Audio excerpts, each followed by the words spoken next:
Then we have Davante Adams. Everyone wants to say he's going to go to the Jets, and I think this could happen.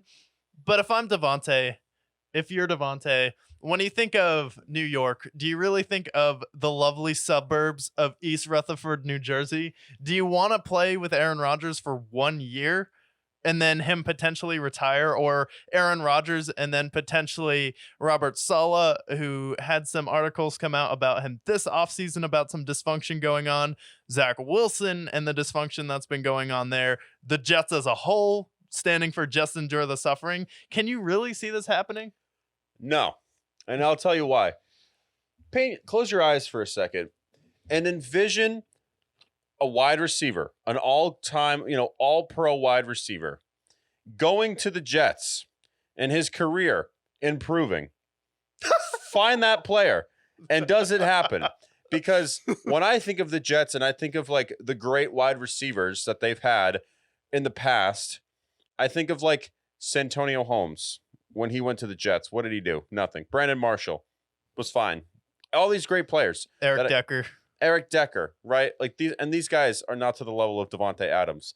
Davante Adams already going to the Raiders. He took a hit last year because he had Aiden O'Connell and he had Jimmy G, who took performance-enhancing drugs and yet still sucked. That's pretty sad.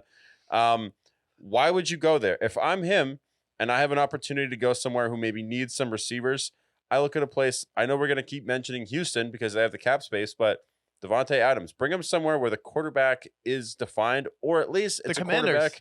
The Commanders. They could have Jaden Daniels. Jaden Daniels and Davante Adams. That's a great pairing. The Bears. They have DJ Moore. You pair DJ Moore, Davante Adams, Cole Kmet with Caleb Williams potentially. That's an attractive pick. Maybe there's a deal in line where you have Davante Adams and Justin Fields and some compensation. And then suddenly the Raiders will have their quarterback. And the Bears will have another great wide receiver. And Caleb Williams is going to walk into a situation where they have a solid offensive line. They have two great receivers, luxury at tight end, dare I say. I think that'd make a really interesting case for the Bears. Yeah. So I think it's a lot possible. But as far as going to the Jets, name a player who has gone to the Jets and has elevated their game offensively. You can't find it. Curtis Martin in the 90s, maybe. Yeah. But other than that, you're looking at the Brandon Marshalls. He was better on the Bears. You look at Santonio Holmes. He's known for being a Steeler. Like all these guys, Eric Decker, Broncos. Nobody goes to the Jets and gets better. It just doesn't happen, especially at the age of Davante Adams. Bring him somewhere where he can flourish. Yeah,